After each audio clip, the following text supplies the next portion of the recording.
Yeah. All right.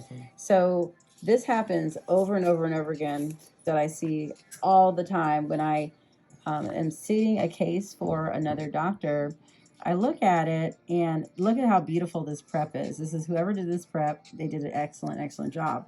But we know that porcelain needs to be at least 2 millimeters. So I want you to bite down for me, patient. There you go. Look at that clearance or lack thereof, turning sideways. That crown is definitely going to break in here, right? You can't really see all the dimensions, but I mean, I'm turning her head, don't turn the camera. But you can see no clearance. This is a clearance tab. Open for me. How you use the clearance tab is if you put it in right here. Pull this back for me, Grace. No, just put your hands right here. Okay. Okay. Now patient bite down. Okay. You see how it open for me? Bite down. See how it's hard to pull through? Right, that means that there's no clearance. That crown is eventually going to break on that person. So open again. Okay. And bite down. Really, really hard to pull. I'm gonna pull it out because I can, but it should be passively able to pull. So whenever I do this again, we're gonna stop the videotape and I'll be doing it. Okay, there you go. So stay right there. Okay, Doc. It's very simple.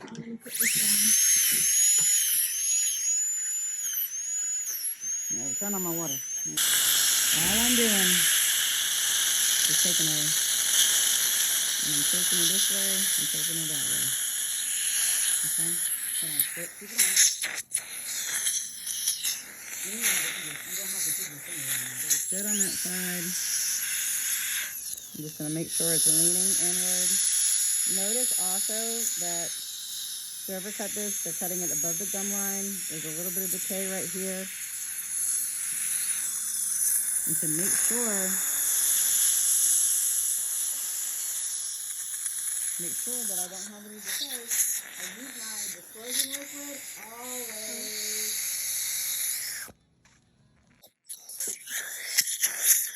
Take the whole entire crown and Grace clean it off for me. Just one squirt. There you go. All right. You see there's still decay right here. Yep. I'm just going to get that off.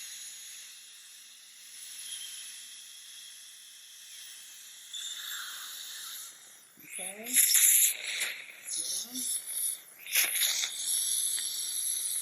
Keep it on. Clean it off. So I don't think that part's not decay. That's just drowning. But I just made sure. I'm going to get a little soft for me. I'm going to be very thick inside. And I'm going to take a round burr and get a little bit of that off. Very small. Now she has a lot of decay in her mouth. So I'm taking just a little bit off. Alright, now I'm going to go back to my pad. Where's my pad go? Oh, right here. Okay. My dear, bite down.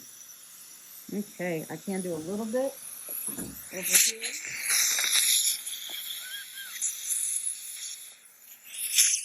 At this point, after 15 years, I can kind of eyeball it.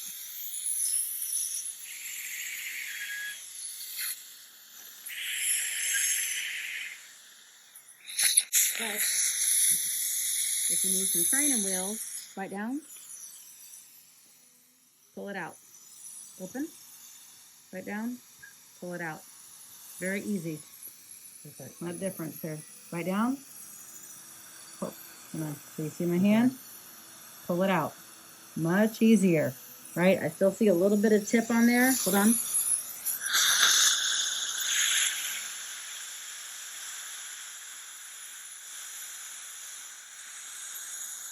Now this one's a little bit thicker because it's there's the clearance. It's green, so it's 1.5 millimeters. Bite down, pull it out. You see that? Just pull it out, real easy. Now do it again. Open, bite down. See how it's in there? Pull it out. Very easy. There's a lot, no tug back or anything. I just pulled it out. So one more time. I just want to show the people at home. Bite down. Pull it out. That's it. Now what we're going to do is we're going to do a blue bite. Where's the thing? Where's the blue bite? What do you? Oh, I'm sorry. No, you're fine. keep your head down. Okay. Sometimes people do not do, open for me, a blue bite because they have a triple tray, bite down.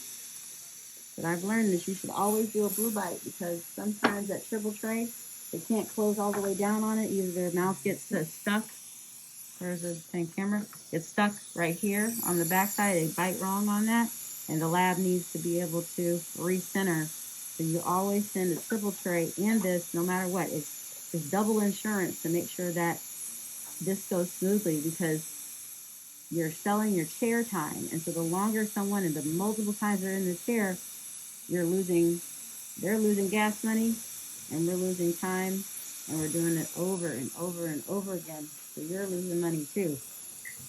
So we could be having something else going on. And so you're always double doing it. Always think about edge cases. So this is going to set up, Grace is going to double pack. That means she's going to do a vertical pack with the first cord and a horizontal pack. I like using two number 2s sizes if I can, but you can use a number 1 and number 2 size as well. But I like doing both of them. So remember, double packing is about the vertical pack, breaking the biological width, and the horizontal pack, which is expanding it out, letting us see the whole entire margin. All right, so that's it. Get closer. All right, I want you to get that angle. Bite down. Bite down. You see how much clearance we have here? This is what you want. Again, open for me, sir. Bite down. Pull. Open. Bite down. You see how easy it is to pull. That's how it should feel. Bite. Yep. To just be able to slide right in there. That's what you want. You don't want too much tug back.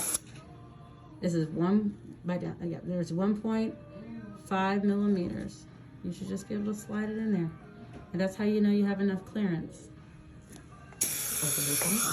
All right.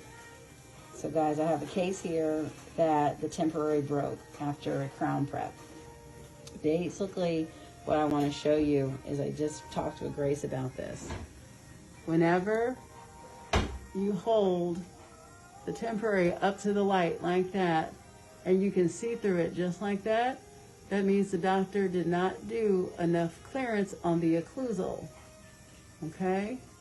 So you have to go back and say, Doc, I need more clearance, because just like this, the temp broke, the crown is eventually going to break, and the lab is going to send it out, thus making more chair time and having to redo things over and over and over again. Patient gets upset, we get upset. Not fun. So we're about to redo this prep.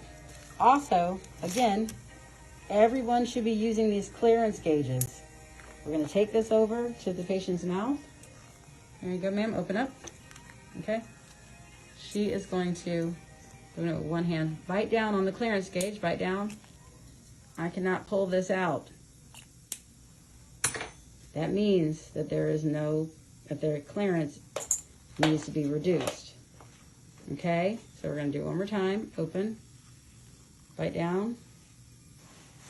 I'm having a really hard time getting that out of there because there's no clearance. There's not enough clearance. Okay, open again. Let's try it one more time. Bite down. Yeah, really hard. That means that bite is going to really break that, open for me, ma'am, break that porcelain. So this is not a successful crown prep because it's beautiful around the margins, but the clearance is just not there. So we have to redo this again. Okay. So in this tooth, prep's margins are good. There's no central groove down the center of this tooth. I'm going to take a barrel burr and make a central groove. Now she's biting down the tab. You can pull that thing right out. All I did was open. I don't know, you can't see it, but the groove is in the center right there. And then also I took down the distal and the mesial was a little high between the embrasures. You just take it down a little closer to the CEJ, and then that way you'll get a better result. Where it is on a buccal and lingual is perfect, but the distal and mesial need to be taken down more so you can get more clearance for packing.